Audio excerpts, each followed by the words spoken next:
Welcome back to Real Phonies, where we take a love for movies and television and combine it with very little knowledge about movies and television. I'm your host, Christian. Join with me are my co-host, Joseph. Yellow. And Jehu. Here to do our monthly news roundup for the month of October. Hashtag spooky news edition. As has suddenly become a trend with these things, it's pretty sad to hear. We are opening with another celebrity death. Just a few days ago, we lost Sir Sean Connery. Very sad.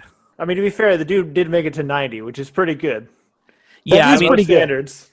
This one is not necessarily unexpected because, yeah, he's 90 years old, and he hasn't been anything in 20 years. Yeah, he retired a while back, and props to him, he stuck to it. Yeah, there was, I think, some pull to try to get him to come out for, like, Indy 4, and he said no, and that was probably the right call. And I think he also said at the time, if I was going to come back for anything, it would be this, so I'm not coming back. Yeah. So, and he stuck to it. He probably would have played the John Hurt role, and, you know, rest in peace, John Hurt. I think John Hurt would have been better for that than Sean Connery would have been. So, yeah, smart call on his part. But, yeah, terribly sad. Love this guy. We wouldn't be talking about who the next Bond is all the time if it wasn't for Sean Connery. Of course that character existed in multiple novels before that, and we would not give a shit about it if Sean Connery hadn't played that role. Yeah. What's our favorite Connery movie performance? Well, for me, you know, as far as Bonds go, the best one is From Russia with Love, but my favorite one is Goldfinger. Goldfinger is just so much more, and it's just, you know, like it's where they really locked onto the formula, and it's where it seemed like he really started to have fun with it. The joy he seems to have every time he gets to say "Porsche," like, just kills me. So I think that would probably be my favorite Sean Connery. I was curious about this because I wondered, is Sean Connery really known for his acting? I feel like he's one of the last great movie stars that was just a star. You know, I get that there's like some variance, but the suave, charismatic presence is pretty much why he got hired in anything. There were small variations here and there. So really my favorite Sean Connery performance is Sean Connery in everything. Yeah, that's pretty fair. He pretty much... Go ahead, Jehu. I think once he stopped wearing the toupee, he did genuinely try some acting. I mean, he never really got into like doing voices or altering his body, but, you know, I would say The Untouchables is a performance. I would say his Robin Hood is a performance, you know.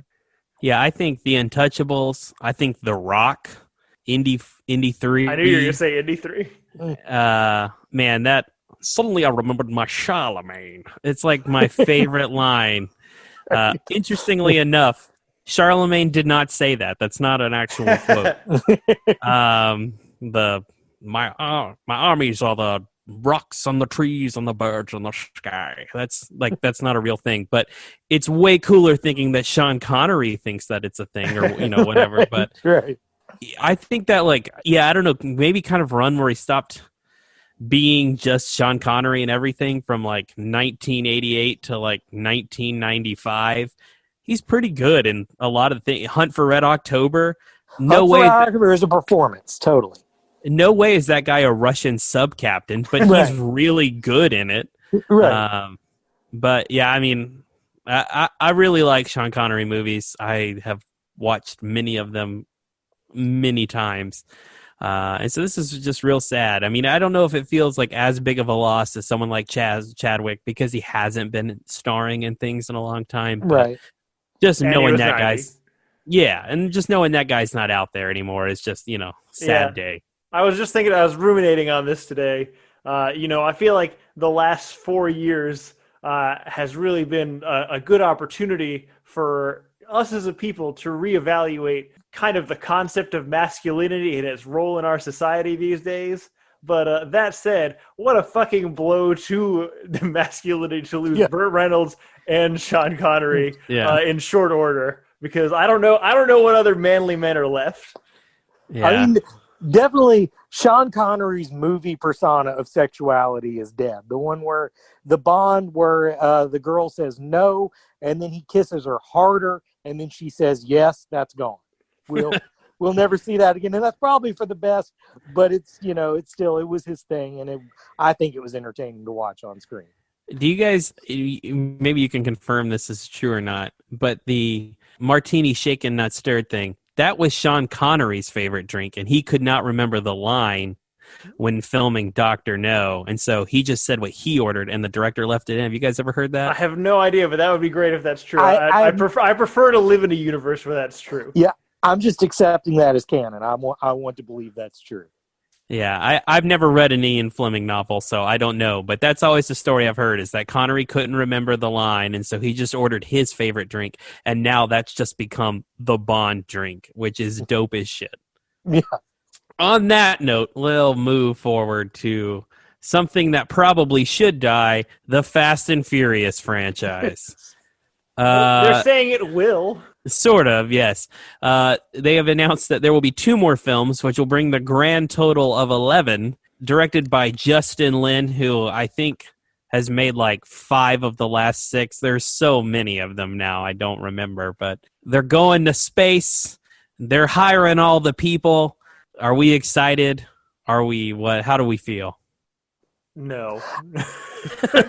I really just hope at the end they find some way to tie it all together, like the DVDs that they were stealing in the first movie were like really parts to build space weapons or something. That would be dope. Like it's just so bananas, and I know we've said this millions of times, but it's just so fucking bananas. Where that movie basically just started as Point Break with cars, and now it's just like fuck physics. Yeah. Wasn't there like a scrawny dude who was good with computers in the first one? I want that guy to end up being like the mastermind of everything that's gone on since then. He may be dead. I don't remember. No, he does die in the first one, but I feel like to tie it all together, a character you have to think dead would have to come back and be the mastermind. And I'm sure the obvious guess would be Han, but that would be way cooler if it was the skinny guy who was freaking out over his dad's Jetta in the first movie was the grand villain of it all. Yeah. I would say I need to go back and rewatch these films, but I don't. I think they're fun to watch. I like watching 1, and I like watching 5, and then the rest of them just bleed together. Yeah, that's all you need to watch. 5 is legitimately, I think, a fun time. I don't know. 4 through 6 are not bad. I think that stretch is pretty good. 5 is definitely the best one. But all 3 those 3 were directed by Justin Lin. I'm positive. So I think 6 is the one which is Jehu's favorite trope of they go against the evil versions of themselves. And I really enjoyed that also. yeah, that's true. That one is. And I like that one a lot too. Yeah, totally. Let's see what's next on my list. We'll get to the return phase of Scuttlebutt, starting with the return of the Showtime classic, Dexter. Coming back for, I don't know, 8 or 10 episode miniseries or something. I guess being a lumberjack was real boring. Now, I'm fairly certain you guys have both watched this series, right?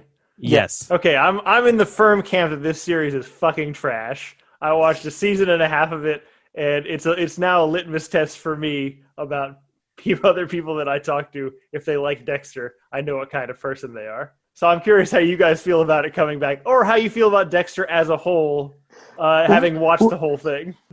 Well, here's what I have to say about this show. I think seasons 1 through 4 are pretty solid. Season 3 is kind of awful, but the first 2 I like, and the 4th one is legitimately great. And the 4th one and I think me and Jones have agreed on this before, has a great ending to the series that they just kept going afterwards for some reason. After that, the 5th season's like all right, but it's pointless after the 4th, and then it just turns into hot garbage. And the last season of Dexter is one of the worst things ever put on television. Yeah, I'm in pretty much complete agreement with Jehu on that one. I am a person who thinks I like the potential of Dexter more than I like Dexter. I can see that. the concept of the show is really good. And I have read two of the books. Are they based on books? Yes, it's a book Yeah. series. I didn't fucking know that. Yeah, the show is way better than the books, in my opinion. There are a couple of things, like some characters die in the books that don't die in the show, and those were probably good calls. But for the most part, I think the show is superior. But it just goes off the rails. And to Jehu's point, like, season 4 is such a good ending because it basically, you lose the entire cast of characters by the end of season 4, besides Dexter and his sister. And so season 5 comes along and it's just everybody's new, and and then the villains just aren't as good because, like, God, what John Lithgow does in season 4 is uncomparable. Like, he's totally a step above everyone else. So it just sets everybody up for failure. As for, the excitement of it coming back, look, the ending blows, so it could be a chance to right the ship. But do you feel like they can right the ship? Do you feel like there is a story that could have been a better ending? Well, so what I was going to say was, I think they've already lost me too much at this point. I don't think I will go back and watch whatever they have coming. So I think morbid curiosity will make me at least try it, but I don't have hope for it. I said this to you guys before, but the only way they could fix it for me is if they fixed it Dallas style. If Bobby Ewan woke up in the show, like if Dexter had dreamed like whatever the last 4 seasons or however many seasons there were after the 4th season, and we just start from there. Because it wasn't just that the ending was so bad. The ending was like 3 seasons of bad, it has such a distinct jumping the shark moment, and then it just keeps going for 2 years after that. So I'm gonna give this a try, and I hope it turns out good, because I like a lot of the people involved in it, but I don't have high hopes. Yeah, his sister, I don't want to give away spoilers, but I'd be interested to see if the sister comes back. Jehu has posited a theory that I agree with. If they go down that road, it'll make me more inclined to come back to the show. Again, we don't want to talk about that because it's real spoilery. But yeah, if they do that, that could be a saving grace. Even if plot-wise it's trash, that will still just be fun to watch. Yeah. I think probably I stuck out the last 2 years of that show knowing that those two were divorced in real life and watching how much they loathed each other while acting together. Right. Like just seeing that on screen, I think is how I sat through the last 2 years of that show. Speaking of returns, Jared Leto coming back to the Joker for Zack Snyder's Justice League. This is some grim news. This is a grim news episode as a whole. I have no idea how the hell this is happening, but I am so glad that it is. Not because just because I like the world to burn. Right. You just rather live in a more interesting world, I guess. Yeah, this broke the internet, y'all.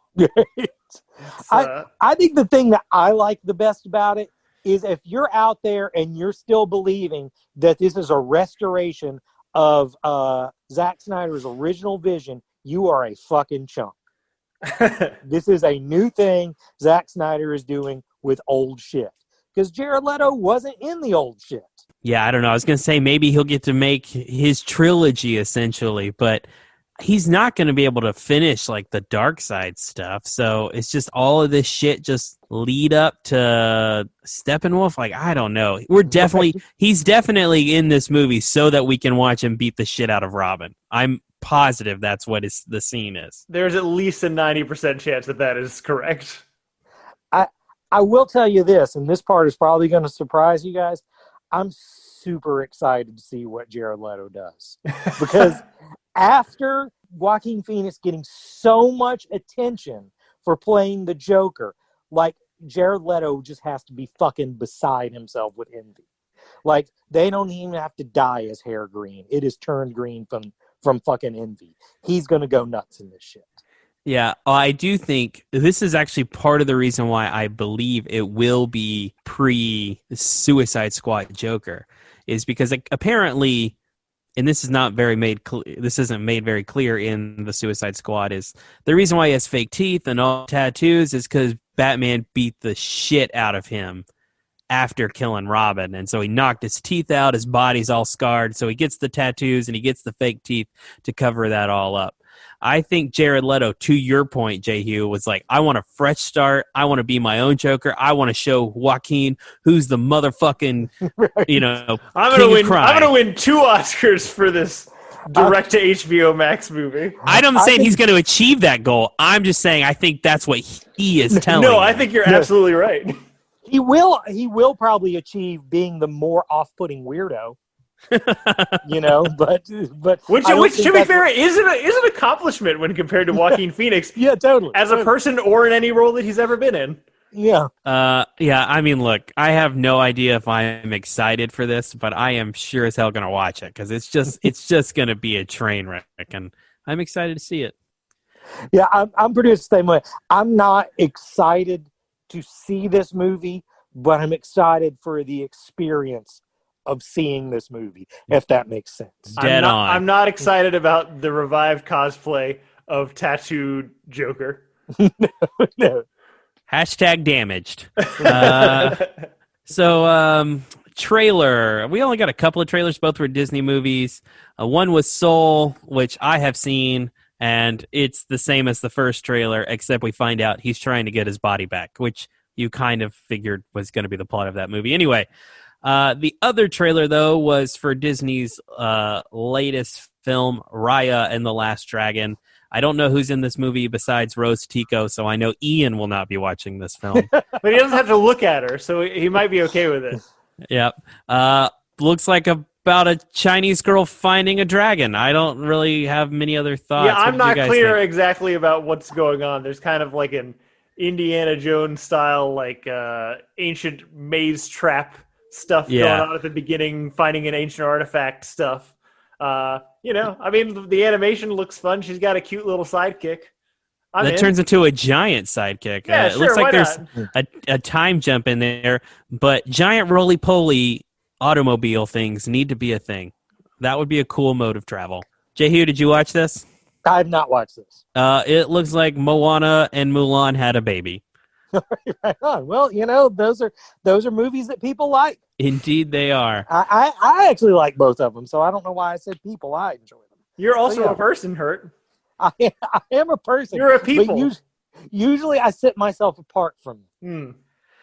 So we're going to end on the 2 big casting news announcements for the month. Both of these I feel like we could talk about for a long time, so I don't know the order we should go in. So I'm just going to pick randomly. Jamie Foxx is coming back as Electro for Spider-Man 3. What the hell is happening with the world? What do we think, guys? Actually, Jones, I think it was you who said this after seeing Amazing Spider-Man 2, which was 1/3 the best Spider-Man movie ever and 2/3 the worst Spider-Man movie ever. And I think he's part of the 1/3. I agree. Think he was really good. He and also he just seems like a solid dude. I'm sure right after saying that we're going to find out he raped something tomorrow. But for today, I'm saying he seems like a solid dude. I stand by the Spider-Man Electro fight in Times Square is the best Spider-Man fight across all Spider-Man films. It's pretty fun. 100% agree with that. It's great. Yeah, I know there's a lot of speculation that this is going to be like a multiverse thing, but I kind of hope it isn't. I hope that instead it's just like J. Jonah Jameson. It's going to be that thing from seeing in other movies, just in this, but we don't have to see a whole movie leading up to it.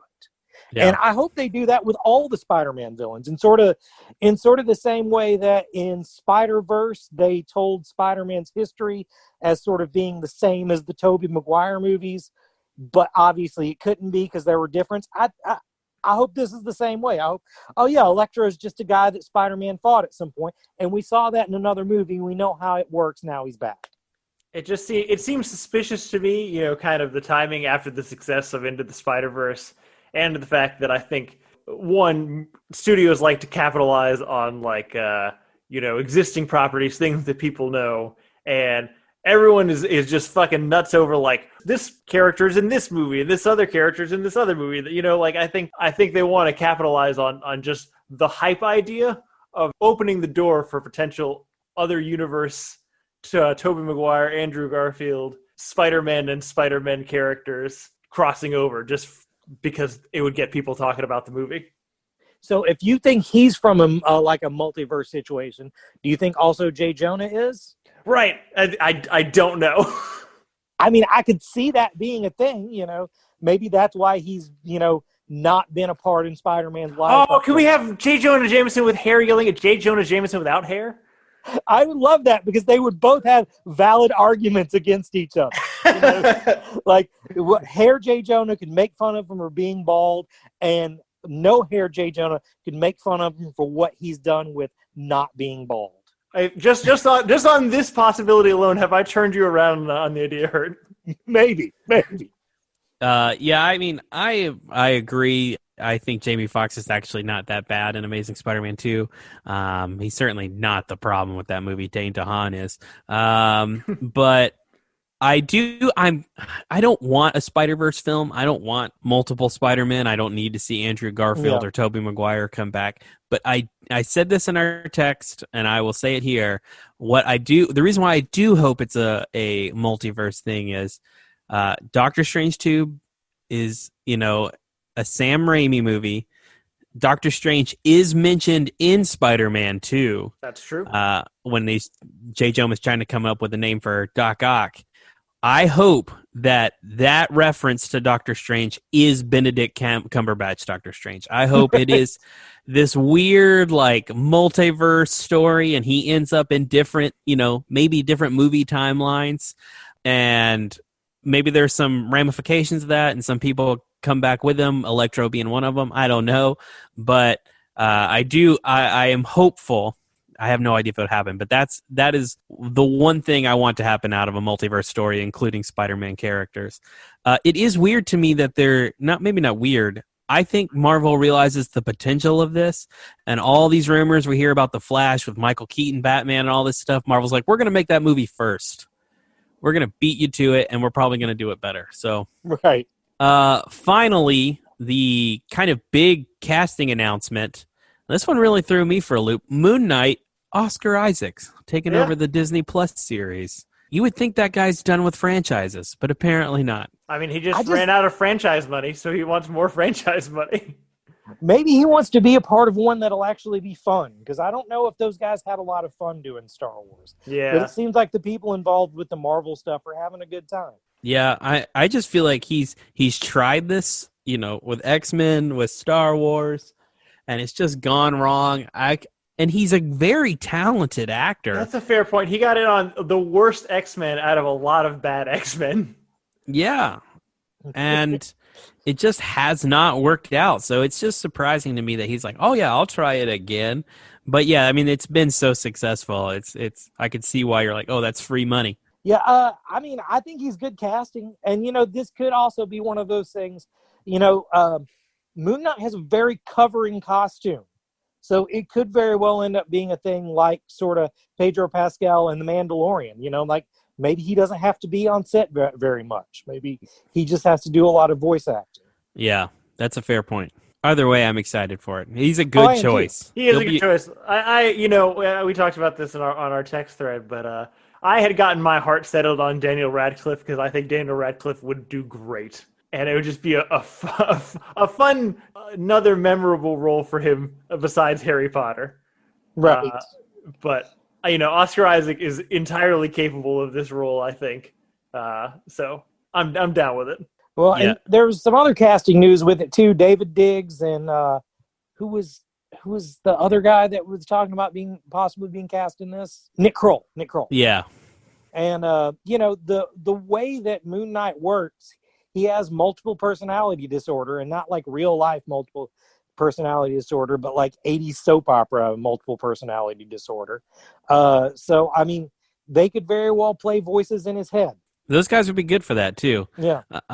Oscar Isaac's only 5'9", so the dude's like, you know, my height. So I'm excited for the short superhero. That I'll really connect with that. Me too, totally. Depends on if they put him on a box or not. We'll see. Yep, he may appear taller than he actually is. Though, to your point about Daniel Radcliffe, that dude is done with franchises. Yeah. Right. He wants nothing to do with them. He just This wants one to would've show been his penis on stage as often as he can. Yeah, I don't know that he does that by a horse. I think, but I know a friend who drove like 200 miles to watch a live stream version just so they could see Daniel Radcliffe. A worthy effort. She was thoroughly impressed. But I mean, that's my understanding. that's the news. All right. Daniel Radcliffe's got a big dick. We should end on that every week. Maybe change the name of the podcast. I bet we get some fucking hits off that. Danny's dick. Oh, man. All right. Okay. Well, I think that's it for our news catch-up from the month of October. What have we been watching the past week, guys? So do we want to start with Mandalorian or do we want to end with Mandalorian? This is going to be a long-ass episode. All right, let's do it. Mandalorian came back this Friday, this past Friday. Yep. Beginning of Season 2. What happened? We catch up with Mando taking the child around he's on a mission to find other Mandalorians because he thinks that could lead him to the Jedi. Ends up on Tatooine because there's a rumor of a Mandalorian scene. Ends up teaming with a local marshal to take down a crate dragon. Lots of spoilers. I really freaking liked this episode. This is maybe my favorite episode of the show so far. I mean, I think it's really emblematic of how the show pays the fan service elements and the head nods to the actual series while also creating new shit. And synthesizes those things together without being annoying. I don't know. It's really good. Yeah, I would say there were two things I really, really loved about it. Number one, kind of exactly what you were just talking about, Joseph. It is such a good embodiment of the things people love about Star Wars, and yet also presenting new, interesting stories and characters. For example, Tusken Raiders have always been villains, and now we have a Tusken Raider story. And it's hey, they are kind of shitty people, but they're also just generally misunderstood. Right. And I really liked that bit. The other thing that this is so weird that they pulled this off successfully, and I think it's a testament to the quality of the filmmakers and the writers and the production staff, is you have a show that's modeled almost exclusively off of 50s and 60s Western television, and yet it's in the setting of a 1970s space franchise, and this show is made with modern technology. But that scene where he rolls up into Mos Pelga or whatever, that feels like I'm watching an old spaghetti Western in space, and it looks incredible. I don't know how they achieve that, but gosh, it's so good. It's like Quentin Tarantino levels of nostalgia presented. Yeah, it's genuinely great without really leaning on too much of what it gives you those real Star Wars feels. Definitely when when he said, oh, well, this guy's going to Tatooine to find a Mandalorian, we all was oh, this shit's going to be Boba Fett. And, kind of get something like that, but then not exactly what we expected. And it's fucking great. Should we just go ahead and talk about spoilers on this, or are we already talking about spoilers? We haven't really, but we can go ahead and talk about spoilers on this. Spoilers from here on out. So he gets to Tatooine and goes to find this Mandalorian, and instead it's someone dressed up in Mandalorian armor, which is, Boba Fett's Mandalorian armor, but this guy's about a foot taller and a lot skinnier. And it turns out to be Timothy Oliphant, who only plays marshals. Yep. Yeah, did you guys know that the guy who plays the, I don't remember what the species of species of alien that is at the part, that guy is in both Justified and in Deadwood. No shit. That's funny. They cast him simply because of his familiarity with Timothy Oliphant. Immediately when he walked in the room before he said a word, it's oh shit, and I'd forgotten he was cast on this. Oh shit, that's Timothy Oliphant right there. He just has a very recognizable look. Yeah, totally. I have read the Aftermath novels, which came out right around the time Force Awakens was released, and it's in between Empire First Order, and Cobb Vanth is a character in those books. And he is a marshal of, he's the exact same character. This town on Tatooine, and he wears Mandalorian armor that he bought off Jawas.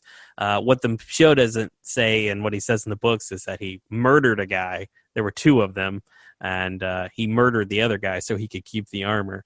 But it was strange to me. I don't know if strange is the right word, but I think it was a really good call, because it was a rumor that we knew he was cast. It was a rumor that he was playing Cobb Vanth. And if you've read the book, you know his story already, that they just went ahead and immediately addressed it, and got it out in the first episode. Plus the Boba reveal at the end. So two of the big three or big four spoilers we've already checked off in the first episode. And one of my favorite things about the Boba reveal is that it kind of comes in pieces, I think. First you get the armor, but then you also get this kind of hint that there's a Sarlacc pit, but the Sarlacc's gone. Right. Which, implies, to me as an audience member, implies Boba Fett got out of the Sarlacc pit. But I don't know, they don't hammer you over the head with it, but then they do that last little turn at the very end, and it's it's satisfying. It doesn't feel thrown in your face, I think. You know what's funny? When I first saw him, my first guess was, "Oh shit, that's Commander Rex." But it makes because they all have the same thing. Yeah. But it makes a lot more sense that it's Boba Fett. Man, this was just really good, and we didn't even talk about the fact there was also about halfway through it turns from a Western into a monster hunting show. Mm-hmm. Yeah. And there was a part during the monster hunting when it seemed like maybe the Mandalorian won't make it. And honestly, I was like, man, if this just turned into a show about Cobb Vanth, I'd be cool with that too. Yeah, they one thing I think that's very Star Wars at heart that sometimes people lose is it's very much a good versus evil show, and that should be to a point where children can figure it out. And nothing is easier when there's a monster attacking a town. He's the bad guy. We got to kill that thing. And so I was glad to see that kind of story in this show. If you've played Knights of the Old Republic, a crate dragon pearl, which the Tusken Raiders hold up at the end, is like a prized item in that video game. So that was a cool Easter egg. I was trying to figure out what that was. Yeah. Also, there was a pod racing speeder bike. Cool as that was fuck. Fucking dope as cool shit. As fuck. Yeah. And it was cool because they didn't have this unveiling moment where they show it to you and you're supposed to be like, oh, but it's just cut into another scene and you're like, is that? It is. And it's great. Well, one thing I think that Solo kind of gets wrong, and we've talked about it at length, is you don't need an explanation for fucking everything. Yeah. Right. Star Wars is not complicated plot-wise. It's very simple. The complication is in the world building and that it's just so well thought out. And this is what Mandalorian gets right. It doesn't have to explain to us why there's a fucking pod racer there. It's just cool as fuck that there's a pod racer. Right. That's all we need, and it satisfies us, and it feels good. I did want to ask you guys, do you think Boba Fett's coming back? What do you mean? Do I mean, do you think he's going to play a bigger part in this show? Oh, absolutely. Yeah. No, totally. I think Boba is actually going to kind of be the hero. Maybe not take over for Din Djarin, but I think he's going to be the person who kind of reveals that maybe this Mandalorian creed isn't everything it's cracked up to be for it. I mean, am I wrong to say that Jango Fett wasn't actually a Mandalorian? No, that's correct. He's not. But the reason why I say he would say the creed is not all it's cracked up to be is because Boba was obsessed with just being his father and being better than and getting revenge. And the Boba we see in that final moment, I feel like the fact he even gave up the armor means he's a different person. And so this idea of having a creed and having a mission and saying, hey, look, you're sacrificing too much shit to be true to this. For example, you're putting this child in danger everywhere you go. I feel like Boba is a character who has learned that, and he could be the one that teach that to Mando. Man, you've projected a lot from one turnaround scene, but I like it. I do too. Either way, I'm just really excited for this Yeah, show. I'm I glad thought it's that was back. It was an excellent return episode, and I'm excited to see the next one. Yeah. I guess I'll continue then. I rewatched Mandalorian season 1 in prep for season 2. Still fucking great. I started Young Justice season 3 because the DC Universe stuff is now on HBO Max. Is it? Oh, I'm Yes. starting that shit today. I don't love it so far, but Oh, no. it's like 26 episodes, so we'll see where it goes. You know, one thing that I think Young Justice has done is you had a cast in season 1, and then you kind of have a new cast in season 2, but the cast from season 1 doesn't really get thrown aside. They're just in new roles. But the cast from season 2 absolutely just thrown to the side. No one gives a shit about those people anymore. Oh, that's a bummer. And so now that's like the first 10 episodes has been establishing the new cast. And to me, I didn't really love that. Like, I would have liked to see more Static Shock or more Beast Boy. And I didn't really get that. And so that part's kind of frustrating. I will finish it. I'll finish it before we record next week. So I'm sure, Joseph, you'll probably knock it out pretty quick too. So maybe we can talk about it more then. I think that's basically it. I don't remember anything else. What I was thinking about was I watched Tenet, and I still haven't talked about that. I watched it like 6 weeks ago, and I still haven't talked about it. And I'm still not going to this week. I'm going to talk about soap operas. One of the things, I don't know, I think has been fun for me about doing this whole watching old soap operas on YouTube thing is trying to figure out what I really remember and what I just think I remember.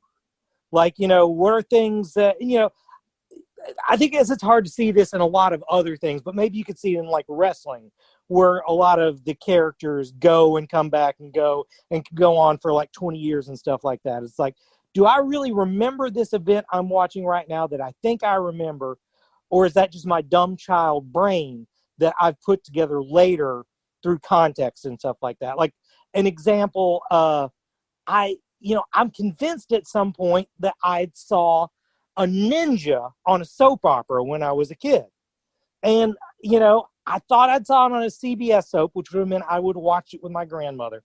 But did I really, or did just my dumb child brain remember soap operas and also remember ninjas around that time? Because, it's the mid-'80s and everybody loved fucking ninjas. Anyways, another thing I've mentioned to you guys before about this stuff, it can be really hard to put things together. There's various YouTubers that sort of archive soap operas and stuff like that, but they don't always play well together, and they don't always label things together, and they don't always use each other's shit in their playlists. So you have to really be like an archaeologist with this shit. You're like Indiana Jones searching old episodes of soap operas. So that's why this was such a fucking delight when the soap opera I followed the most on these old YouTubes, Guiding Light. I found the entire summer of 1984, like every fucking day of like June, July, and August. And I was just in fucking heaven. I've been trying to watch one a day to really like space it like it really would have been at the time. And, I really do think this might have been, even though I was still a kid at this point and I hadn't really started watching these things on my own, it might be really the point where I start like actually forming these memories because there's characters on it I can remember liking. Tony Reardon, Jim Reardon, these characters I remember liking. There's a character on it named Lou Jack that is exactly what a 9-year-old thinks cool is. He like wears a leather jacket and dances in an abandoned warehouse to Huey Lewis songs. It's an adult doesn't think this guy is cool, but when I was a kid, I thought he was the fucking coolest. I'm going through this. I'm just having a really good fucking time with it. And, get to this part where there's a party, and parties are kind of big on soap operas. They're like weddings are on soap operas too, where all the characters kind of get together and they kind of mingle amongst each other, and characters that don't usually interact have to interact and shit like that. And I immediately recognized this party was going to be the party where Reva Shane baptized herself as the slut of Springfield.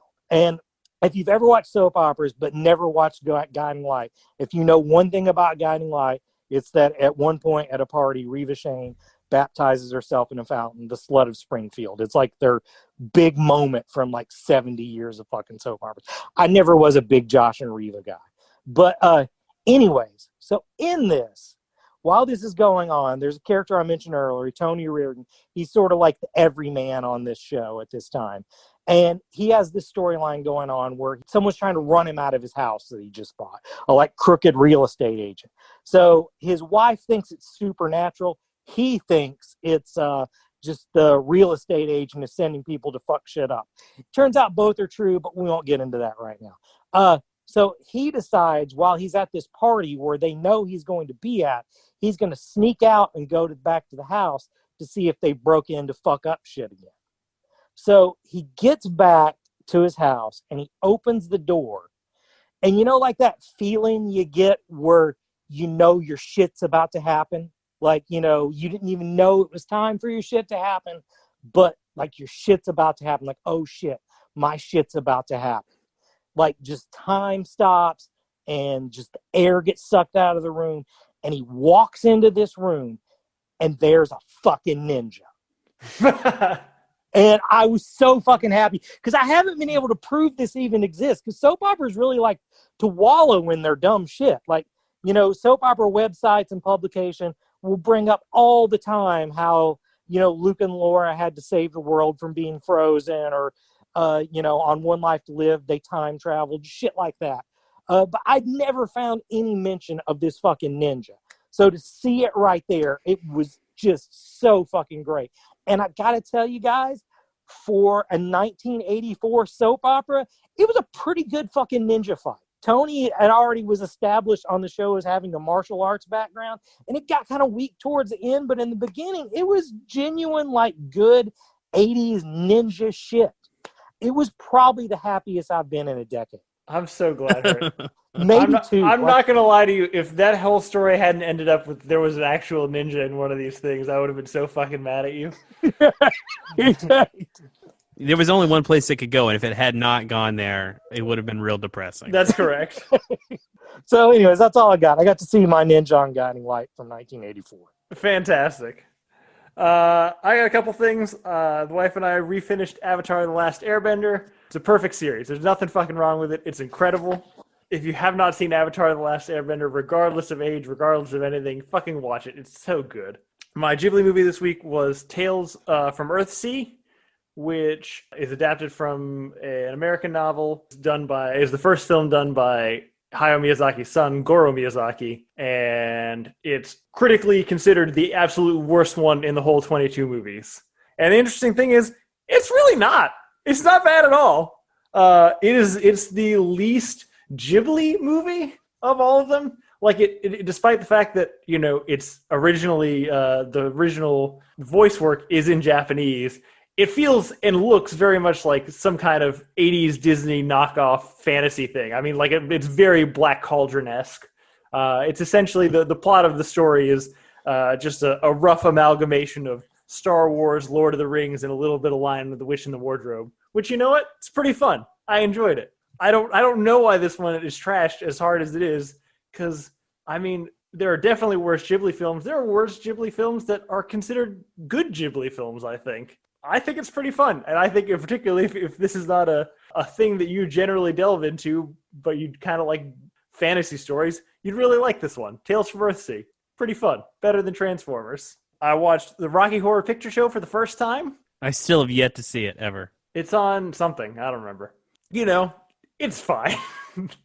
It's amazing to me that it's lasted quite as long as it has in the popular culture, because so much of the references in that movie are very locked in time, and that time was the 70s. There were so many times where I had to like Google what the fuck is this song talking about, because I don't know any of the fucking names or references they're appealing to here. That said, you know, this is the Tim Curry show. Like it's goofy, it's ridiculous, it's a pretty fun time. Most of the songs kind of suck.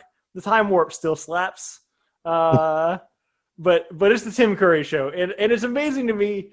You know, I haven't seen Tim Curry in a role where he's not just like huge. You know, I've never seen him play subtle in even the remotest sense. And at some point, I think it's just kind of impressive that he's sustained a career where that's like not only like accepted but like celebrated. You know, like the Jim Carrey thing gets really fucking irritating really fast. But somehow I could do Tim Curry all day. So it's I don't know if it's a great movie. It's definitely like worth a watch for the cultural references. I would be curious to go back to our cult episode. I meant to do that before this one and see how many it checks as one that I consider the cult movie. I think it might check almost all of the boxes that we came up with. I can definitely see how this is, kind of a queer awakening film or a queer requirement coming of age film. It definitely fits that category. But yeah, if you haven't seen it, just watch it just so you can say you've seen it and be part of the conversation. Have I told you what I think is the enduring value of this movie? I don't think why so. People stick with it. You know, I don't think it's anything that happens on screen, and I don't even think it's throwing hot dogs at the screen or whatever. I think a lot of people just got hand jobs at this movie. or finger bang, depending on what side of the fence you're on. I think it's just, I mean, they did those late night shows. It was kind of one of those things that if, you were a certain age, maybe it was the first thing your parents would drop you off to do that wasn't like adult supervised. I think a lot of people had their first sexual experiences in this movie. So now you're saying that the continued perseverance of this movie in our pop culture is celebrating the movie that their parents and possibly even grandparents at this point finger banged to first? Exactly. Okay. It's one of those things where I don't even know that they know that they're having a shared experience with their parents, but they totally are. Wow, that's beautiful. And the last thing I watched in honor of Sean Connery is his very last movie role. So to preface this, famously, Sean Connery was offered Morpheus in The Matrix, read the script, didn't understand what the fuck was going on, which honestly, kind of fair for The Matrix, and turned it down, became a huge financial, critical success, a benchmark in cinema. Sean Connery was like, "Aw, shucks." A couple years later, gets offered the role of Gandalf in Lord of the Rings, reads the script, doesn't understand it, says, "Nah, thanks." Becomes a huge financial critical success franchise and, also kind of a classic in modern cinema. So then the next time that came around, next time Sean Connery was presented with a script that he didn't really understand, he's like, "Well, fuck it, I've been wrong these last 2 times. Let me give it a shot." And that movie was League of Extraordinary Gentlemen, which I have a strong soft spot for. I really like this movie. The amazing things to me, there are several amazing things to me about this movie. So for the premises, it's based off an Alan Moore. Alan Moore, Kevin O'Neill. Moore, Kevin O'Neill. Which is essentially, it's a bunch of public domain literary figures coming together to create a public domain Avengers, save the world or whatever. Except for the Invisible Man, which is apparently not public domain yet. But that's a whole other thing. But the thing about this movie is, one, they spent $17 million on Sean Connery, so they didn't have money for literally anybody else. So everybody else is an absolute no-name. Probably the person you'd most recognize is Jason Fleming, and you'd most recognize him by looking at him and saying, "Is that Paul Bettany?" And then most normal people would say, "Who the fuck is Paul Bettany?"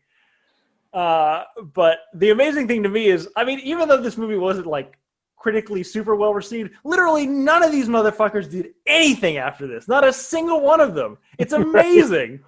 It's a real goofy action movie. I think the aesthetic of it holds up pretty good. I think it's a pretty like ambitious like look to it. It's a pretty fun adventure. It's not good, but it's I think it's better than Transformers. I've watched it several times. The other interesting thing about this to me is it's got a weird relationship with Van Helsing in that they're almost like directly related. They feel like they share a universe.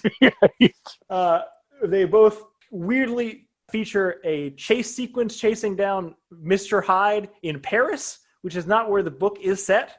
And more importantly, they both share an actor who is, I think it's Richard Roxburgh, who plays M, or Moriarty in, spoiler, in League of Extraordinary Gentlemen. But also plays fucking Dracula in Van Helsing, which is one of my the hammiest, most ridiculous, fantastic roles that that's one of my favorite roles. I love it. It's just so over the top.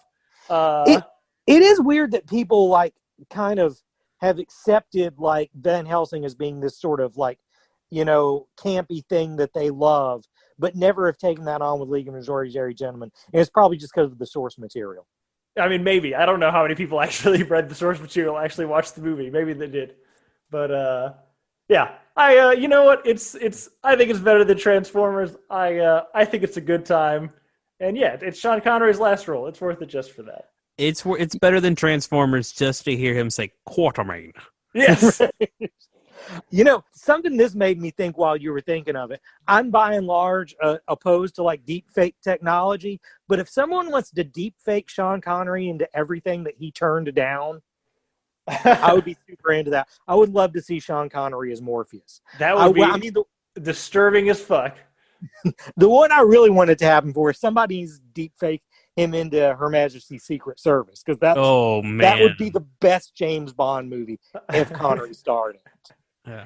But that's it for me, and I think that might be it for us this week. Yeah, I think it's it for us. Yeah. All right. We don't know what we're doing next week, probably, unless you guys have any strong ideas. No, we threw out ideas last week, and I don't remember. I don't remember what they are either. It's something.